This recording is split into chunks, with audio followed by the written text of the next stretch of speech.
My new book is Principles of Economics. It's a textbook in economics. I hope the people in backstage can scroll through the slide.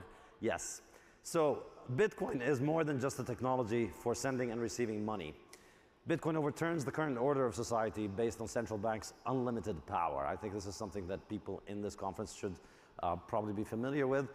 A lot of our life, a lot of our world depends on the fact that there's a small group of people, mainly governments and banks, that can print money out of nothing, out of thin air, while the rest of us have to work for it like slaves. Well, what would be the impact on society if we moved away from this kind of world into a world in which everybody had to equally work for their money? Well, obviously I discuss those impacts a lot in my books, but I think one thing that is underrated perhaps is the impact that it would have on education, and in particular economics education.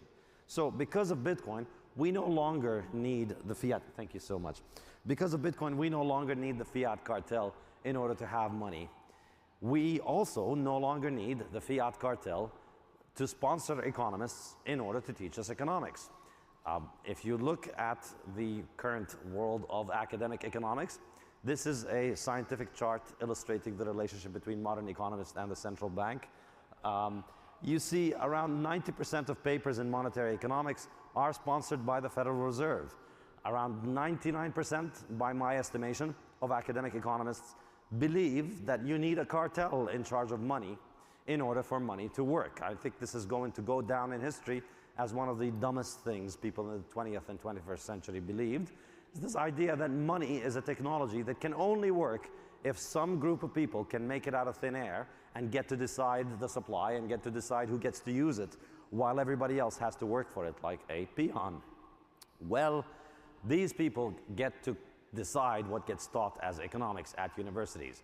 If you had the misfortune of learning economics at a university, you learned it from people who think we need a monopoly cartel.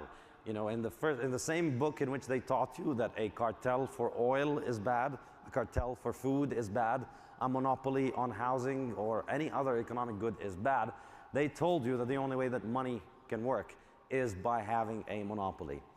And why is that the case? Well, simply because if you don't agree, you don't get to call yourself an economist. You don't get to get a job as an economist. You don't get hired at a university if you tell them, I think we should just get rid of the Federal Reserve and replace it with nothing. It doesn't work that way. Yes, nothing. Nothing is the best replacement. So, writing the Bitcoin Standard, thankfully, finally allowed me independence from academic economics. And I was able to build my own readership. Thanks to Bitcoiners, thanks to people who buy my books, I'm able to write what was for a lot of the last 5 years, if you looked at the Amazon bestseller section, in the money and monetary economics section, the Bitcoin Standard was always close to the top throughout the last 5 years since it came out. And that happened independently of academic institutions. I think this is something unique and it's something that's very important.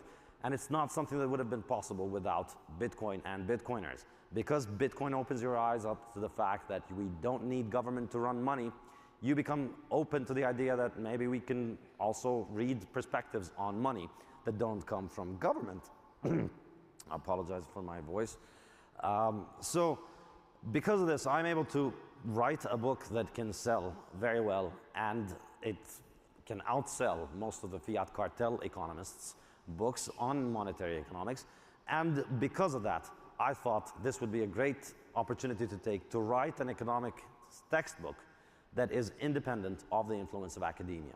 So I left my job at a university and I've spent the last 4 years working hard on trying to make this textbook that I'd wanted to make for more than 10 years now, but I could not do while I was in academia, because in academia I would have spent 4 years writing this book, and without Bitcoin, without Bitcoiners, it would not have gotten assigned into any university. It would not have gotten any kind of readership. But now, thanks to you guys, I'm able to do this. So, thank you.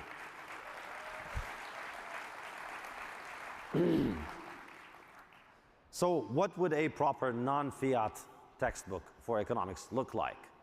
What would an economics textbook look like if it wasn't financed by the fiat cartel to justify their use of central banking to rob the planet? And I mean, that's basically you know, if you haven't read your university textbook yet, sorry for spoiling it for you, but that's the conclusion of the book.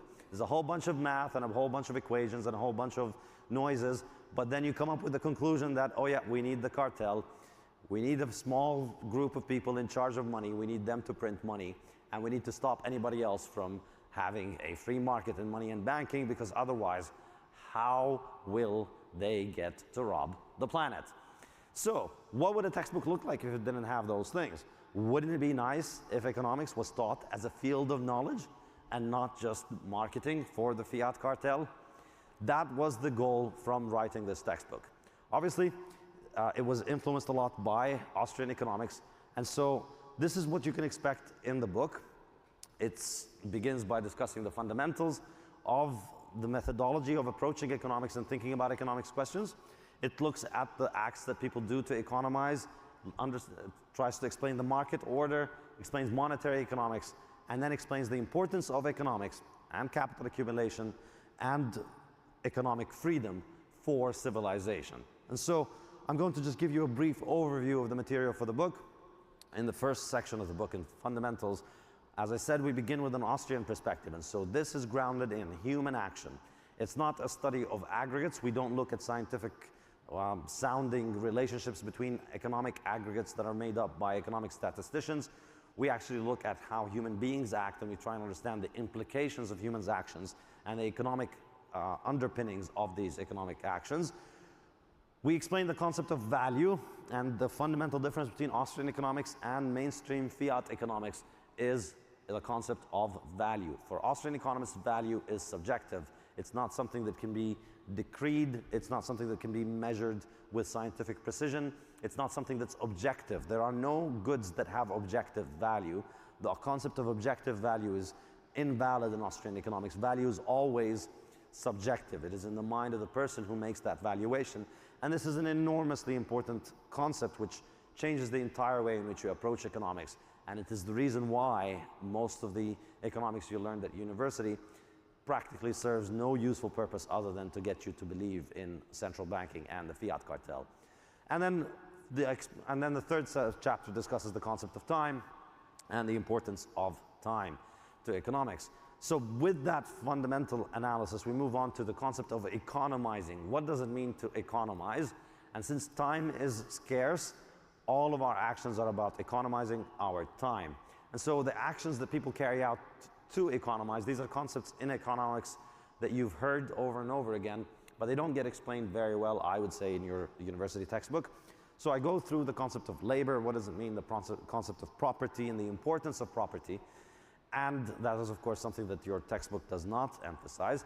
And of course, your textbook has very little to discuss about the concept of capital and the importance of capital accumulation, for obvious reason, because they don't want you to have capital, they want to keep all the capital for themselves. But in this book, we go through the concept of capital and why it is such a pivotal concept and why it is so important to understand it in modern economics.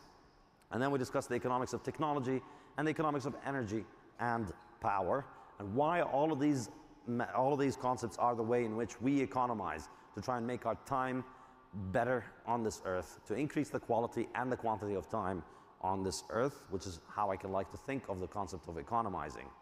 Then moving on from these individual acts that people carry out to economize, we have the market order, which corresponds to the things that people do in a social setting to economize and to trade with one another.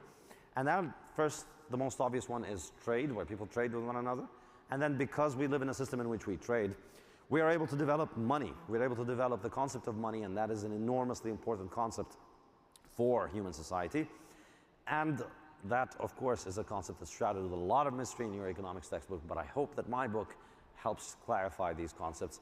Based on that, we move on to the concept of the market economy. What is a market economy, how it functions, and why it must be based in a concept of private property in order for the market economy to function. And then finally explaining the much maligned concept of capitalism. What is capitalism? Why is it so important for people to be able to accumulate capital? And really, the conclusion of this chapter, what I try to argue is that without freedom to accumulate capital, human civilization itself is impossible.